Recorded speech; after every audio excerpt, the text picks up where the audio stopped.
Next question आप देखो, active passive का क्वेश्चन है ये। इसका एक टेबल बना लेते हैं, एक्टिव फॉर्म और पैसिव का फॉर्म, ठीक है ना, एक्टिव और पैसिव। अब आप देखो यहाँ पर क्या लिखा हुआ है, she answered 50 questions in 1 hour, ठीक है, ये आपका एक्टिव के फॉर्म में है।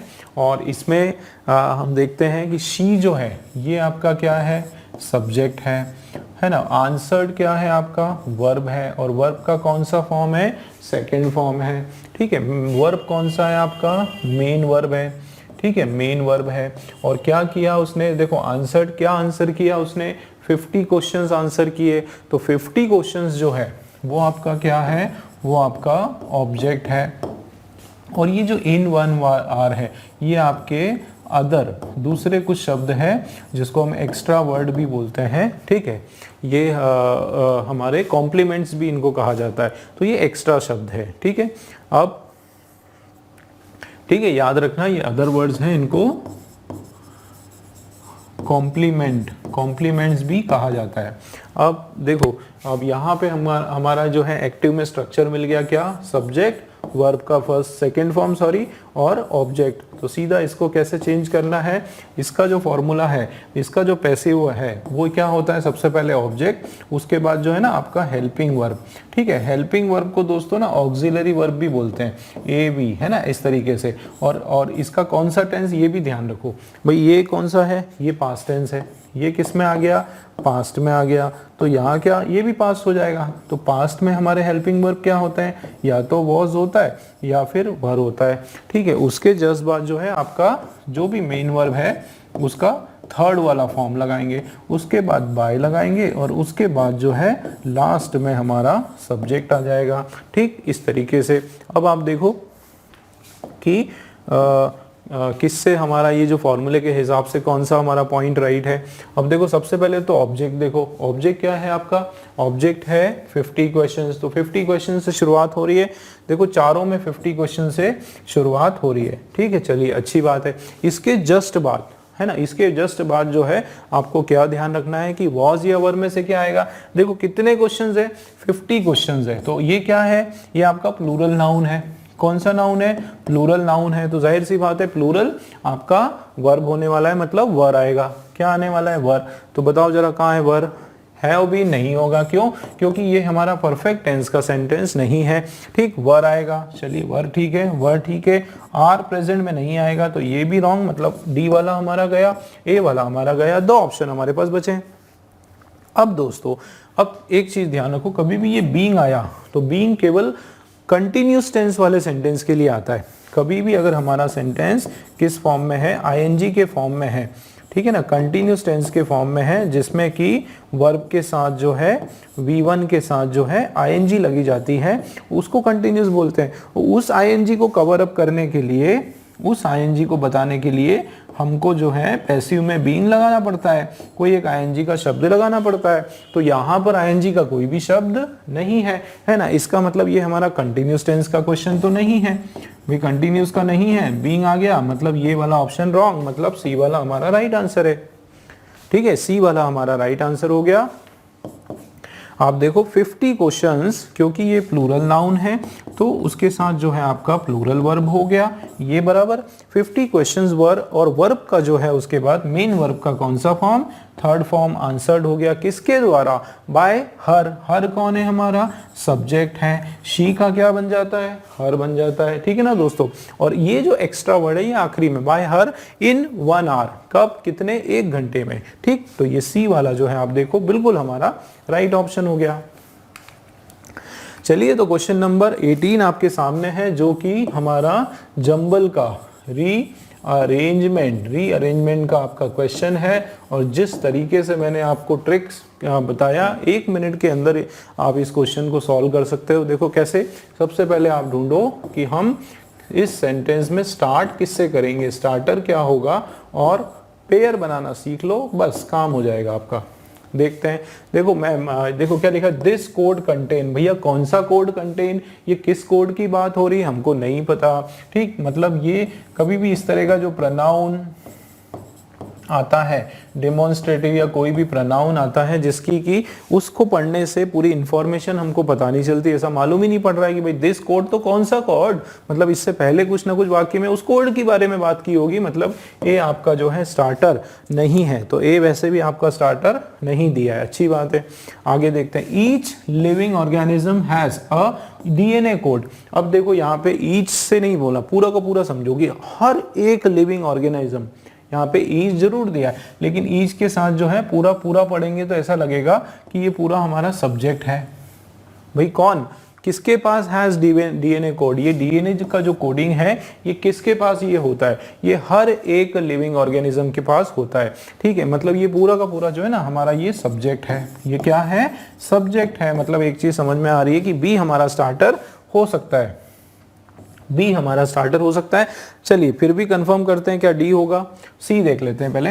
इफ दिस जेनेरिक मटेरियल, अगर यदि ये कौन सा, ये वाला कौन सा, इसकी इंफॉर्मेशन आगे हो सकता है स्टार्टर में दी होगी, पर इसमें सी वाला स्टार्टर नहीं है ना। तो if this genetic material is altered, altered का मतलब होता है इसको कुछ ना कुछ उसमें बदलाव कर देना। अब वो ऑल्टर का मतलब कुछ पॉजिटिवली भी बदलाव कर सकते हैं या फिर नेगेटिवली, है ना। तो कुछ भी उसमें चेंज करना मतलब ऑल्टर करना, कि यदि ये जो जेनेटिक मटेरियल है इसको हमने चेंज कर दिया, it would alter the organism, वो पूरे ऑर्गेनिज्म को ही चेंज कर देगा, पूरे जीव को ही बदल देगा। ये सी स्टार्टर नहीं है, नहीं दिया है। डी है क्या हमारा starter, the nature of an individual is determined by the unique genetic material in the code, ठीक है। अब इसको पढ़ने से तो लग रहा है कि ये स्टार्टर हो सकता है ना, यही तो ट्विस्ट है। देखो, नेचर ऑफ एन इंडिविजुअल, किसी भी इंडिविजुअल का, किसी भी इंसान का या किसी भी शख्स का, प्राणी का जो स्वभाव है वो इज जो है डिटरमाइंड बाय, वो किससे निश्चित होता है, वो होता है unique genetic material in the code, code के अंदर जो यूनिक जेनेटिक मटेरियल है ना उससे निर्णायक होता है, उससे पता चलता है। दोस्तों ये भी हमको पढ़ने से लग रहा है कि बिल्कुल स्टार्टर हो सकता है। तो अब हम लोग जो है स्टार्टर की ट्रिक यहाँ पे काम नहीं आने वाली है। क्यों नहीं आने वाली, क्योंकि दो स्टार्टर है और दोनों आपको ही लग रहे हैं। अब हम लोग ट्राई मारते हैं किससे, पेयरिंग, है ना, पेयरिंग बनाते हैं हम लोग कि एक श्योर कर लो कि ये इसके बाद आने ही वाला है। अगर हम ए और बी को ही पढ़ें, आप देखो, this unique code contain information about it's nature, की ये जो यूनिक कोड है ये क्या करता है, इंफॉर्मेशन रखता है किसके बारे में, नेचर में। इधर देखो, हर एक जो लिविंग ऑर्गेनिज्म उसके पास एक डीएनए कोड है, और फिर देखो यहां पे एंडिंग किससे हो रही है, डीएनए कोड से, और उसके आगे देखो क्या बोला जा रहा है कि दिस कोड, ये वाला कोड, मतलब जाहिर सी बात है इस कोड की बात हो रही है। मतलब हमारा जो है ना बी और ए का 100% आपका पेयर है। बी ए का आपका पेयर है, बताओ बी ए का पेयर आपका कहां हो गया, बी ए का यहाँ पर ए बी है, ये रॉन्ग, ठीक, बी ए ये हो गया, ये सही हो सकता है। और देखते हैं बी ए ये अलग अलग है, ये रॉन्ग, और सी वाला हमारा आंसर, ठीक। इस तरीके से भाई अगर स्टार्टर से आपकी बात नहीं बनती है तो फिर पेयरिंग बना लो, है ना, दोनों में से एक तरीका कर लो, बहुत आसानी से आंसर आ जाएगा। ये हमारा आंसर है, ठीक है। मैं चाहता तो शुरू में ही आपको पेयरिंग का बता के आंसर बता देता, लेकिन मैंने आपको एक ट्रिक बताई, तरीका बताया। अलग अलग क्वेश्चंस हैं, अलग अलग उसमें अप्रोच लगानी पड़ती है, या तो स्टार्टर से हमारा आंसर आ जाता है या फिर पेयर से आ जाता है, ठीक है। चलिए आप देख लेते हैं, एक बार पढ़ लेते हैं क्या लिखा हुआ है कि हर एक जो लिविंग ऑर्गेनिज्म है उसके पास एक डीएनए कोड होता है, और ये जो कोड होता है ना इसके अंदर इंफॉर्मेशन होती है उसके स्वभाव के बारे में, ठीक है। अब आगे देखो आप कि द नेचर, अब देखो यहाँ नेचर से एंड हुआ, देखो कितना मस्त क्वेश्चन है कि यहाँ पे देखो उसके नेचर से एंडिंग होती है, और इधर देखो नेचर से शुरुआत हुई, the nature of an individual, मतलब यहाँ पर जो है ना आपका ए और डी का भी आपका बराबर आपका पेयरिंग है ना। देखो एंडिंग कैसे हुआ कि ये जो कोड है ये उसके नेचर, इंसान के नेचर के बारे में जानकारी बताता है, और ये जो नेचर ऑफ इंडिविजुअल है वो किससे डिटरमाइन किया जाता है, बाय यूनिक जेनेटिक मटेरियल, जो कोड के अंदर होता है ना यूनिक जेनेटिक मटेरियल, उससे निर्भर होता है। मतलब बिल्कुल हमारा जो है बी ए डी सी का जो पेयरिंग बिल्कुल राइट है, ठीक। नेक्स्ट क्वेश्चन आपके सामने है, इसका हमको एक मीनिंग बताना है, एक वन वर्ड चाहिए, something that catches fire easily, ऐसी वस्तु, ऐसी चीजें जो आसानी से फायर कैच कर ले उसको बोलते हैं इनफ्लेमेबल, है ना। इनफ्लेमेबल कहो या फिर फ्लेमेबल कहो, दोनों एक ही होता है, ठीक है। इनक्रेडिबल का मतलब होता है which can not be believed, unbelievable, जिस पे भरोसा ना किया जाए, या कई बार हम इसको तारीफ करने में भी कहते हैं, है ना, पॉजिटिव सेंस में भी कहते हैं हम लोग कि अमेजिंग, बहुत ही सुंदर, अति सुंदर, अविश्वसनीय, अमेजिंग बोलते हैं ना, अविश्वसनीय, है ना। तो इसका हमेशा नेगेटिव नहीं, ये पॉजिटिव सेंस में कहा जाता है कि जिसपे हम विश्वास नहीं कर सके, मतलब अद्भुत, एकदम बहुत ही सुंदर, इस तरीके से बात होती है। और इनफ्लेटेबल जो कि एडजेक्टिव है, capable of being filled with air, जो हवा में, हाँ, इनफ्लेटेबल मतलब जो हवा, जिसके अंदर हवा भरी जा सके, है ना, capable of being filled with air, जिसके अंदर हवा भरी जा सकी। जैसे आप बोल सकते हो कि बलून, जो बलून्स होते हैं, बलून्स आर इनफ्लेटेबल, जिनको फुला सकते हैं, है ना, फुलाए जाने वाले, ठीक है, फुलाए जाने योग्य, जिनको फुलाया जा सके, ठीक है, वो होता है इनफ्लेटेबल, ये होता है। और इनफॉलिबल मतलब जिसको झुटला ना सके, जिसको हम झुटला ना सके, ठीक है। इनफॉलिबल नहीं, इनफॉलिबल का मतलब है विच नेवर मेक मिस्टेक, है ना, विच मेक्स नो मिस्टेक, ठीक है। दैट, है ना, इनफॉलिबल मतलब that can never make mistake. भाई होता है ना, कुछ लोगों के लिए यूज करते हैं कि जो कभी भी गलती नहीं कर सकते, कभी भी फॉल्टी नहीं हो सकते, कभी भी झूठ नहीं बोल सकते, ऐसे लोगों को इनफॉलिबल कहा जाता है। और ये सब के सब जो है आपके क्या है, एडजेक्टिव है, ठीक है। सारे ही आपके वर्ड जो है एडजेक्टिव्स के वर्ड हैं, ठीक है। हमारा आंसर इनफ्लेमेबल ए वाला हो गया। चलिए नेक्स्ट क्वेश्चन आपके सामने है, select the correctly spelled word, मतलब 3 स्पेलिंग इसमें रॉन्ग है, 1 स्पेलिंग राइट है। कौन सी स्पेलिंग राइट है? तो ये फेब्रुअरी, फेब्रुअरी, है ना, फेब्रुअरी हमारी राइट स्पेलिंग है, यही हमारा आंसर है। जनवरी तो रॉन्ग हो गया, JANUARY, जनवरी हो गया। नवंबर तो इसमें ई आ जाएगा, ठीक है, NOVEMBER,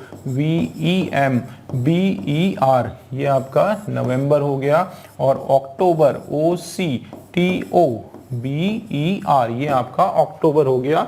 3 स्पेलिंग आपकी रॉन्ग है, फेब्रुअरी की स्पेलिंग एकदम राइट। नेक्स्ट हमारा जो क्वेश्चन है, इसके अंदर रॉन्गली स्पेल्ड वर्ड, मतलब 3 स्पेलिंग आपकी राइट है और 1 स्पेलिंग में मिस्टेक है। देख लेते हैं, देखो ये कॉन्साइज की स्पेलिंग रॉन्ग है, CONCISE, है ना। कॉन्साइज का मतलब होता है मजबूत, ठीक है, मजबूत, ठीक है, स्ट्रॉन्ग जिसको बोल सकते हैं, कॉन्साइज मजबूत या फिर स्ट्रॉन्ग, ठीक है। नर्चर का मतलब होता है पालन करना, पालन करना, ठीक है। और पार्टिकल हो गया डिसन, डिसन जो होता है वो कंसर्न का अपोजिट होता है, बेफिक्र होना,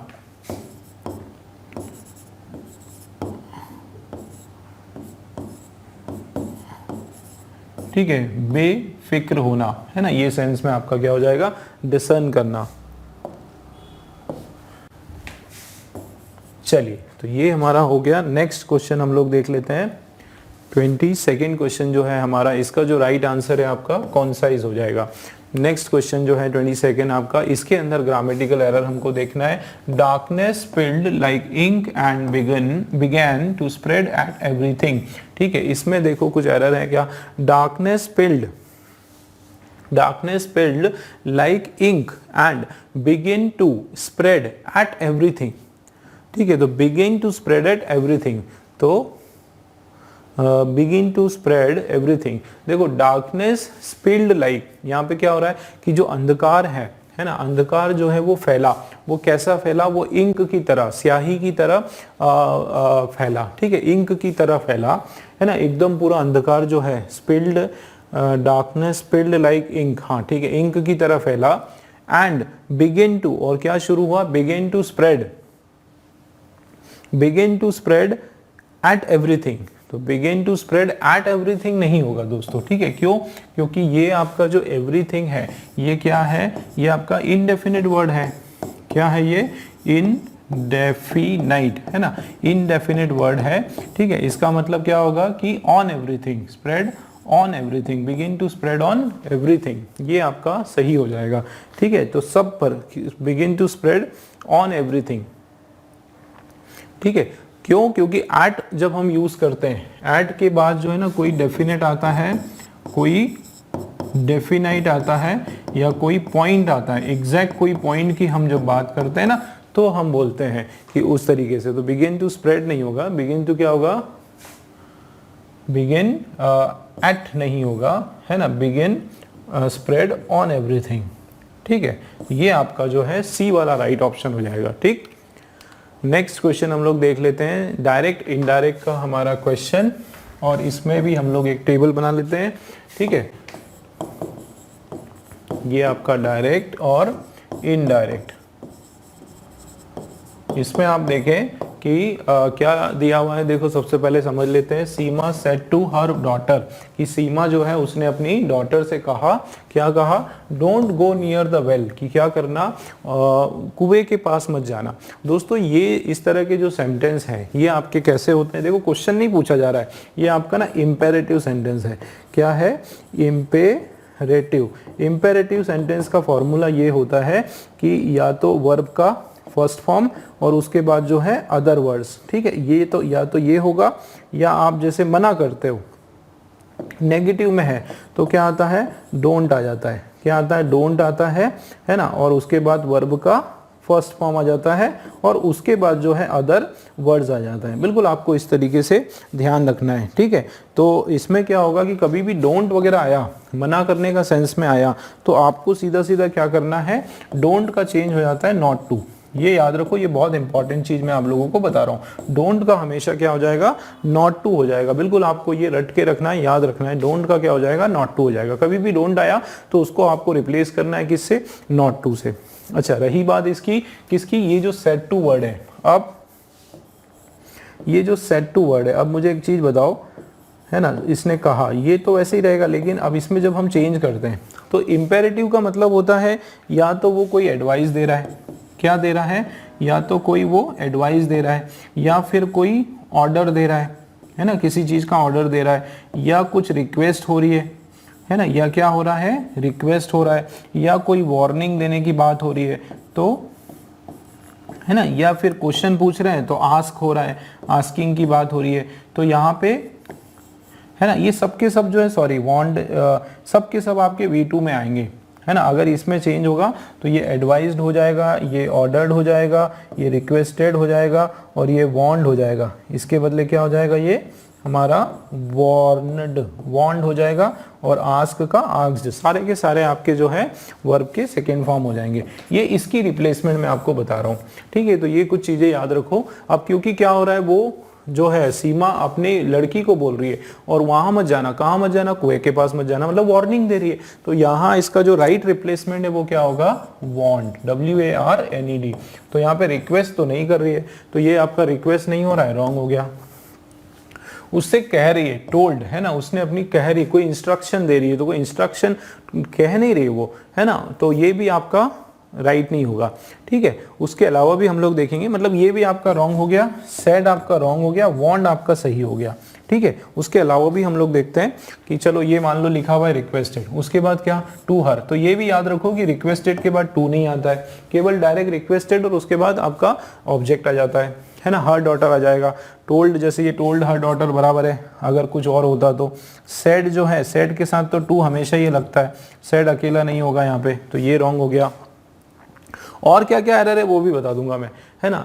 और चलो सबसे पहले आंसर बताता हूँ, फिर इसमें क्या क्या एरर है वो बताएंगे। क्योंकि हमने देखो वांट का देखा ना, तो ये तो हमारा आंसर आ गया। अब देखो सीमा सीमा ने वार्न किया। तो ये देखो यहाँ पे हमारा इनमें से, क्योंकि वार्निंग देने की बात हो रही है ना, वार्निंग दी जा रही है, किसको वार्न किया, हर डॉटर। तो यहाँ पे हर डॉटर यहाँ तक बराबर है। अब ध्यान देना मैंने क्या कहा था, इसमें दैट वगैरह कुछ नहीं आता, इसमें सीधा आपका डोंट है तो नॉट टू लगा दो। तो देखो नॉट टू यहीं पर लगाए बस, डोंट का क्या होगा, नॉट टू। और टू कभी भी आया तो उसका कभी भी सेकंड फॉर्म नहीं होगा, वर्ब का फर्स्ट फॉर्म ही रहेगा, टू के बाद हमेशा गो ही रहेगा। तो नॉट टू वेंट नहीं करना है, ठीक है, नॉट टू आया तो वो वर्ब का फर्स्ट फॉर्म ही रहेगा, ये भी याद रखना। और बाकी की क्या बात, near the well as it is, ठीक। तो ये आपका बिल्कुल राइट है कि डोंट कभी भी आया आप बिंदास उसमें नॉट टू लगेगा ही लगेगा, ये आप याद रखो।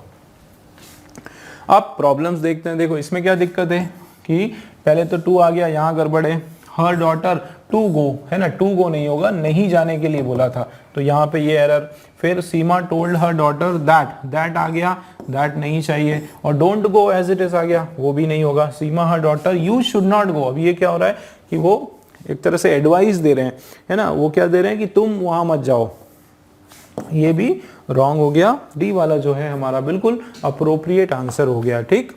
नेक्स्ट क्वेश्चन आपके सामने है, फिल इन द ब्लैंक्स का हमारा क्वेश्चन है। देखो क्या लिखा है, during the curfew the army was dash at strategic locations, कि भाई कर्फ्यू के दौरान, जब कर्फ्यू होता है तो आर्मी को क्या करते हैं, आर्मी को वहां पे क्या करते हैं, डैश एट स्ट्रैटेजिक लोकेशन, किसी लोकेशन पे आर्मी को क्या करते हैं, आर्मी को डिप्लॉय करते हैं, ठीक है। आर्मी को जहाँ भेजना, वहां पे उनको लगाना, उनकी ड्यूटी जो लगाना है ना, वो डिप्लॉय होते हैं। तो ये याद रखो, डिप्लॉय जो वर्ड है वो किसके लिए यूज होता है, आर्मी के लिए, आर्मी के लिए, या फिर पुलिस, पुलिस पर्सोनल, ठीक है ना, पुलिस पर्सनल जो है, पुलिस जवान जो है, उन लोगों के लिए जो है ये वर्ड यूज होता है डिप्लॉय करना। आर्मी डिप्लॉय होगा या पुलिस डिप्लॉय होगा, तो डिप्लॉयड जो वर्ड है वो आपका बिल्कुल राइट हो जाएगा। सप्लाइड, तो जो सप्लाइड क्या होती है, सप्लाइड जो चीजें होती है, गुड्स होती है, मटीरियल्स होती है ना, चीजों का आदान प्रदान करना। एम्प्लॉयड मतलब जॉब, एम्प्लॉयड किसको रखा जाता है, वर्कर्स को रखा जाता है, ठीक है। और डिस्पर्स का मतलब होता है स्प्रेड, है ना, या उनको बिखेरना, अलग अलग जगह बिखेर देना,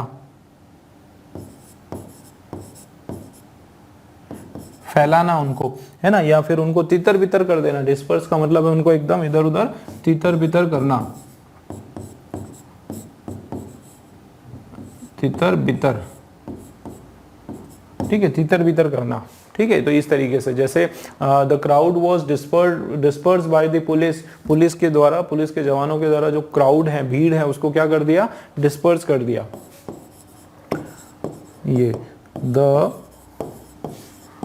क्राउड वॉज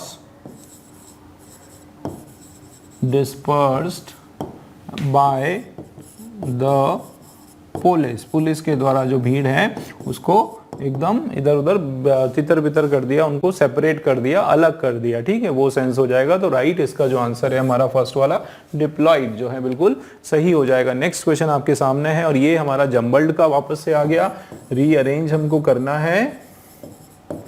और ट्रिक आप लोगों को पता है कि स्टार्टर देखो, ठीक, या फिर स्टार्टर से बात नहीं बने तो पेयर देखो, या फिर दोनों की हेल्प लो। चलिए, तो क्या हो रहा है, the fire destroyed many buildings which were rebuild with red clay tiles, है ना। तो फायर जो है, अग्नि जो है, आग जो है, उसने क्या करा, बहुत सारी बिल्डिंग्स को डिस्ट्रॉय कर दिया, जो कि बनी हुई थी, जो कि फिर से बनाई गई थी, ध्यान देना, जो विच वर रीबिल्ड, जो कि फिर से बनाई गई थी, with the red clay tiles, की जो कि रेड क्ले के जो टाइल्स हैं उससे फिर से बनाई गई थी। इसमें पता नहीं चल रहा है कि स्टार्टर होगा कि नहीं होगा, छोड़ देते हैं, लग रहा है स्टार्टर है, ठीक है, क्योंकि फायर है और फायर आपका सब्जेक्ट हो सकता है, ठीक है। और डिस्ट्रॉयड वर्ब का सेकंड फॉर्म है, मतलब ये थोड़ा सा कंप्लीट सेंस में भी लग रहा है। चलिए आगे बढ़ते हैं। इन द ईयर 1689, कब की बात है, 1689, और huge fire engulf the city, एक बहुत ही भयंकर भयानक सी जो आग है, अग्नि है, उसने क्या करा, सिटी को पूरा निगल गई। इंगल्फ का मतलब होता है निगल जाना, निगल जाना मतलब उसको फायर अपने चपेट में उसने ले लिया, पूरी शहर को उसने क्या कर दिया, पूरे शहर को आग ने ध्वस्त कर दिया, एक तरह से जला दिया, है ना, राख कर दिया। तो ये भी हमारा स्टार्टर लग रहा है ना, क्योंकि इन द ईयर। आगे बढ़ते हैं। पैराग्वे, ये आपको जैसे कि पता है कि पैराग्वे इन द चेक रिपब्लिक, ये एक शहर है, ठीक है। पैराग्वे जो है कहाँ पर है, चेक रिपब्लिक में, चेक रिपब्लिक में एक शहर है, एक हिस्सा है। इज नोन, वो जाना जाता है ना, वो जाना जाता है किसके लिए, for its striking red roofs, वो किसके लिए जाना जाता है, एक स्ट्राइकिंग रेड, स्ट्राइकिंग मतलब बहुत ही अट्रैक्टिव, बहुत ही आकर्षित करने वाली, मतलब पैराग्वे में ज्यादातर जो घर है वो लाल छतों के होते हैं, उनकी जो छत है पूरी लाल कलर की, रेड स्टोन जो है ना उससे, क्ले स्टोन से बनी होती है। तो अब ये भी हमारा स्टार्टर लग रहा है, क्योंकि पैराग्वे जो है एक शहर है और इसकी बात हो रही है, ये भी हमारा क्या हो सकता है, सब्जेक्ट हो सकता है। चलिए आगे देखते हैं। इवन नाउ, अभी तक, इवन नाउ मतलब अभी तक, traditional red roofs are included in any repair or any or new construction. यहां पर क्या बोला जा रहा है कि अभी तक, अभी तक भी जो है ये जो ट्रेडिशनल, जो पौराणिक, जो ट्रेडिशनल मतलब जो पहले से जो यूज स्टाइल की, ओल्ड स्टाइल की जो है रेड जो लाल छतें हैं, are including in any repair, मतलब आज भी अगर वो लोग कुछ ना कुछ रिपेयर करते हैं तो वही पुराने स्टाइल के जो उनकी जो रूफ्स होती थी, लाल कलर का जो पत्थर उसमें यूज होता था वो वही यूज करते थे। मतलब ये लोग का जो एक मकान का जो डिजाइन है या जो रूफ है ये कभी अभी भी नहीं बदला है ना। इसी प्रकार से हमारे यहाँ इंडिया में भी जैसलमेर कभी आप गए हैं तो पूरा गोल्डन शहर माना जाता है, क्योंकि आज भी वहाँ पे पूरा गोल्डन कलर का पत्थर, पूरे पत्थर का मकान वहाँ पे बनाते हैं और बहुत अच्छा दिखता है, पूरा ऐसा लगता है गोल्ड नगरी है, पूरी स्वर्ण नगरी जैसी दिखती है पूरी। तो वैसे ही पैराग्वे में हर छतें, हर घर जो है पूरा रेड दिखता है, तो यहाँ पे वही बता रहा है। लेकिन अब इसमें देखो इवन नाउ, अभी भी है ना, अब इसका यही मतलब है कि ये हमारा स्टार्टर नहीं होगा। डी हमारा स्टार्टर क्यों नहीं होगा, क्योंकि इसमें इवन नाउ आ गया, ऐसा लग रहा है इससे पहले कुछ बात हो रही है, कुछ बताया जा रहा है, तो डी को तो हम लोग कम से कम कैंसिल कर सकते हैं। अब यहाँ पे हमारे स्टार्टर में या तो सी होगा है ना, या फिर बी होगा। तो चलिए अब स्टार्टर तो बहुत हो गया, अब हम लोग एक काम करते हैं, पेयरिंग पे फोकस करते हैं, ठीक है। पेयर ढूंढते हैं कि दो दो की पेयरिंग ढूंढते हैं। देखो यहाँ क्या बात हो रही है, the fire destroyed many, fire ने जो है बहुत सारी बिल्डिंग्स को डिस्ट्रॉय कर दिया जो कि रीबिल्ड हुई थी, कहाँ पे, रेड क्ले टाइल्स में। अच्छा, अब इससे पहले कहीं फायर की बात हुई क्या, ये रहा फायर का एक और कहाँ पे डिस्कशन हुआ, बी में। अब आप देखो बी का है ना, बी और ए का कुछ बन रहा है क्या, ग्रुपिंग देख लेते हैं। देखो 1968 की बात है, एक ह्यूज फायर जो है उसने पूरे शहर को इंगल्फ कर लिया, उसको निगल लिया, और फायर ने जो है डिस्ट्रॉय कर दिया क्या, बहुत सी बिल्डिंग की जो कि वापस से बनी, जो कि वापस से बनी थी किससे, रेड क्ले स्टोन से, ठीक है। और उसके अलावा जो है कहीं भी फायर की बात नहीं हो रही है। चलिए, तो ऐसा लग रहा है कि आपका बी और ए का आपका पेयरिंग है, ठीक है। और देख लेते हैं दूसरा कुछ पेयरिंग। देखो पैराग्वे जो है वो चेक रिपब्लिक में वो किसके लिए जाना जाता है, स्ट्राइकिंग रेड रूफ के लिए जाना जाता है, और आज भी ये हमको मिल गया दोस्तों। देखो यहाँ पे देखो आप सी और डी का आपका पेयरिंग बन रहा है। देखो कैसे, देखो पैराग्वे की बात हो रही है जो कि कहाँ पर है, चेक रिपब्लिक में है, और वो किसके लिए जाना जाता है, अपनी स्ट्राइकिंग, बहुत ही ज़्यादा फैसिनेटिंग अट्रैक्टिव जो रेड रूफ्स हैं, लाल छतें हैं, उनके लिए जाना जाता है। और आज भी देखो, आज भी इवन नाउ जो ट्रेडिशनल जो उनकी रूफ रेड रूफ है, उनके अंदर जो है कोई भी रिपेयर होता है और नया कंस्ट्रक्शन होता है तो वो रेड रूफ से ही करते हैं। मतलब यहाँ पे देखो रेड रूफ के बाद कंटिन्यूटी हो रहा है, मतलब सी डी का भी आपका पेयर है। अब आप देखो बी ए और सी डी का पेयर आपको कहां पर मिल रहा है, ठीक है। बी ए का तो पेयर हमको मिल गया, बी ए का पेयर कहाँ है आपका, बी ए का पेयर आपका यहां पर है, ठीक है। लेकिन सी डी में अभी हमारा कंफ्यूजन है। इवन नाउ, ठीक है, ट्रेडिशनल रेड रूफ जो है वो किया जाता है कि किसी भी उसमें, और in year huge fire engulfed the city. अच्छा, सी डी कहाँ गया हमारा, बी ए का तो हमारा पेयरिंग हो गया, लेकिन बी ए में जो है आपका दो दो है। चलिए बी और ए का हमारा पेयर मिल गया, ठीक, बी ए का पेयर मिल गया, मतलब हमने क्या कैंसिल कर दिया। वाह, ये तो बहुत आसानी से आ गया दोस्तों। देखो बी ए का पेयरिंग है और बी ए, ये हमने ऑलरेडी इसको कट कर दिया क्योंकि डी स्टार्टर नहीं है, मतलब हमारा जो है ना आंसर ये वाला है, फोर्थ वाला हमारा आंसर है, ठीक है। आप पढ़ के देखो, फोर्थ वाला हमारा आंसर हो जाएगा। शुरुआत लेकिन किससे हो रही है, बी ए से हो रही है। अच्छा, और देखते हैं, हमारे पास अभी भी कुछ ऑप्शंस है। उसके अलावा बी ए का पेयरिंग कहाँ है, उसके अलावा देखो बी ए का पेयरिंग यहाँ पर भी है, है ना। इसका मतलब अब हमारा जो कंपटीशन है वो किस में है, इसके बीच में और इसके बीच में। चलिए अब देखते हैं, तो या तो आपका बी होगा या फिर डी होगा। अब मुझे बताओ सी और बी का पेयरिंग बन रहा है कि नहीं। सी बी जो है ये निर्णायक होगा कि आप सी और बी का आपका पेयरिंग हो रहा है कि नहीं हो रहा है। सी कहाँ है, पैराग्वे जो है वो कहाँ पर है, चेक रिपब्लिक में है, और वो किसके लिए जाना जाता है, अपनी स्ट्राइकिंग रेड रूफ के लिए जाना जाता है। और उसके बाद कौन से साल में, 1689 में जो है एक ह्यूज फायर जो है उसने पूरे शहर को निगल लिया। और उसके बाद, हाँ तो सीबी, और उसके बाद क्या हुआ कि फायर ने क्या करा, बहुत सारी बिल्डिंग को डिस्ट्रॉय कर दिया। मतलब दोस्तों ये आपका राइट आंसर है, ठीक है। और शुरुआत जो है आप सी से करोगे, ठीक है। शुरुआत किससे होगा, सी से। सी हमारा जो है स्टार्टर है। देखो कैसे, पैराग्वे जो है कहाँ पर है, चेक रिपब्लिक में, और वो किसके लिए जाना जाता है, स्ट्राइकिंग रेड रूफ के लिए जाना जाता है।